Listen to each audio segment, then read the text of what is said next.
मेरा नाम रेनू है। आज मैं आपको अपनी कहानी सुनाने वाली हूँ। मेरे पति राजेश ने अपनी जिंदगी में बहुत मेहनत की। वो ज्यादा पढ़े लिखे नहीं थे, इसलिए हमेशा से मेहनत और मजदूरी का काम ही उन्हें मिला और घर चलाने के लिए उन्होंने यही किया। हमारे दो बच्चे हैं। बेटा 10 साल का है और मेरी बेटी 16 साल की है। अभी तक मेरे पति ने जैसे तैसे अपना घर चलाया। इस उम्र में भी आज भी हम वही हैं। अगर काम नहीं करेंगे तो खाने को नहीं मिलेगा, घर नहीं चल पाएगा, बेटा और बेटी की पढ़ाई पूरी नहीं हो सकेगी। मेरे पति की अब ऐसी स्थिति नहीं थी कि वो मेहनत और मजदूरी कर सके। उनसे अब यह काम नहीं होता था। अब हम क्या करेंगे, कैसे अपनी जिंदगी को आगे बढ़ाएं, कैसे कमाएं? मुझे और मेरे पति को यही चिंता खाए रहती थी। नौकरी नहीं है तो अब क्या? फिर मुझे एक दिन बैठे ये ख्याल आया कि क्यों ना हम एक छोटा सा ढाबा खोल लें। शहर के बाहर जहां से वाहन और गाड़ियां आती जाती हैं, वहां टिन का छोटा सा छपरा बनाकर चाय और खाने का एक छोटा ढाबा खोल सकते हैं। मैंने अपने पति से ये कहा। उन्होंने कहा कि दुकान खोलने के लिए पैसे। मैंने कहा टिन का छपरा लगाना है, बस उसके लिए पैसे लगेंगे, बाकी सारा खाना बनाने का सामान हम घर से ले चलेंगे। थोड़े पैसे मैंने अपने परिचित से मांगे ताकि हम अपना छोटा सा ढाबा शुरू कर सकें। उनके मन में अभी भी संकोच था, वो बार बार मना कर रहे थे, लेकिन मैंने कहा हम एक बार कोशिश करते हैं और ज्यादा कुछ नहीं लगेगा। कुछ दिनों तक मनाने के बाद वो मान गए और हमने एक छोटा सा ढाबा शुरू कर दिया। पहले दिन में और मेरे पति वहां अपने ढाबे पर बैठे थे, लेकिन कुछ खास लोग नहीं आए। ढाबा छोटा और ऊपर से सभी खाने वाले पहले ही अपने ढाबे फिक्स किए होते हैं कि उन्हें कहाँ रुकना है और कहाँ खाना है। हमारा पहला दिन निराशा भरा था। कुछ दिन ऐसे ही गए। कोई इक्का दुक्का लोग चाय पीने रुका करते थे, लेकिन इतना नहीं होता था कि हम उससे अपना घर चला सके। मेरे पति फिर से किसी काम की तलाश में लग गए।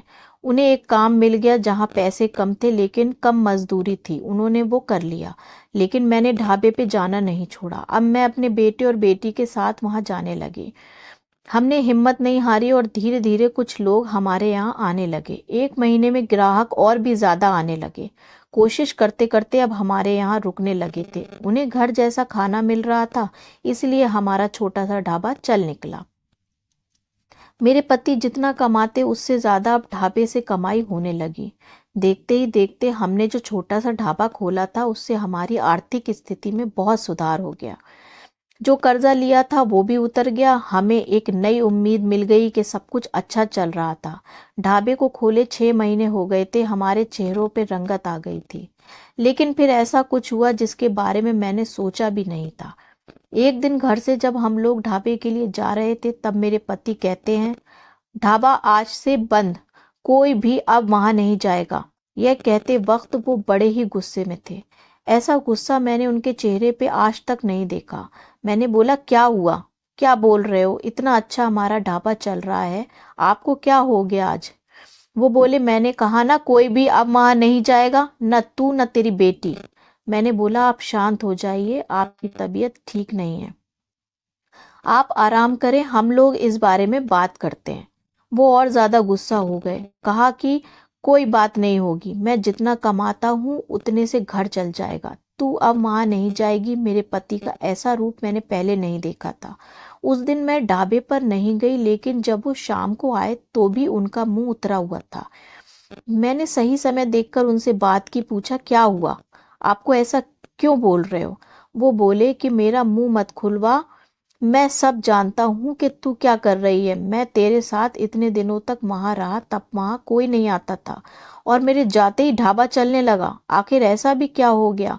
मेरे तो होश ही उड़ गए। वो क्या बोलना चाहते थे मैं समझ गई। ऐसी बात, वो भी शादी के इतने दिनों बाद, उनके मुंह से सुनकर मुझे यकीन ही नहीं हो रहा था कि यह मेरे पति हैं। मैं एकदम खामोश हो गई। रात को मेरे आंसू नहीं रुक रहे थे। मेरे मुंह पर अब ढाबे का नाम भी नहीं आया। इस तरह की बातें सुनने के बाद मेरा अब कुछ करने का मन ही नहीं रहा। उस दिन से की बातें सुनने के बाद मेरा अब कुछ करने का मन नहीं किया। उस दिन से खामोश हो गई। अब कुछ करने को कहने को बचा भी नहीं था।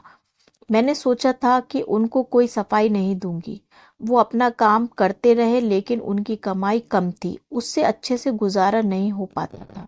कुछ ही दिनों में जो पैसा जमा किया था वो खत्म हो गया। करीब 3 महीने बाद ही उनकी तबीयत खराब हो गई और वो बिस्तर पे आ गए। काम नहीं कर पा रहे थे, मैं जैसे तैसे उन्हें संभाल रही थी।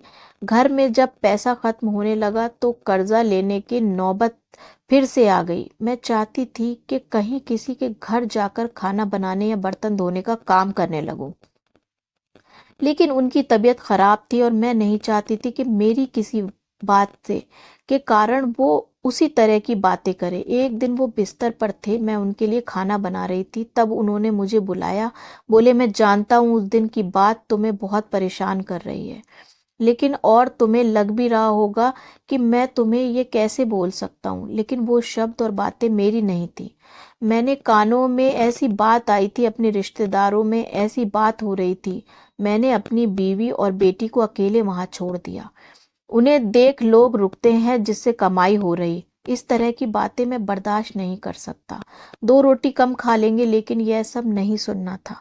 समाज और यहाँ के लोग, खासकर आपके परिचित और रिश्तेदार, आपको आगे बढ़ता देख बहुत कुछ कहने लगते हैं, लेकिन लोग इस हद तक गिरे हैं मुझे इसका पता नहीं था। और मेरे पति भी उनकी बातों में आ गए। उस समय मैं भी होती तो उनकी जगह तो शायद यही करती, मुझे भी उतना ही बुरा लगता, वही फैसला लेती जो उन्होंने लिया।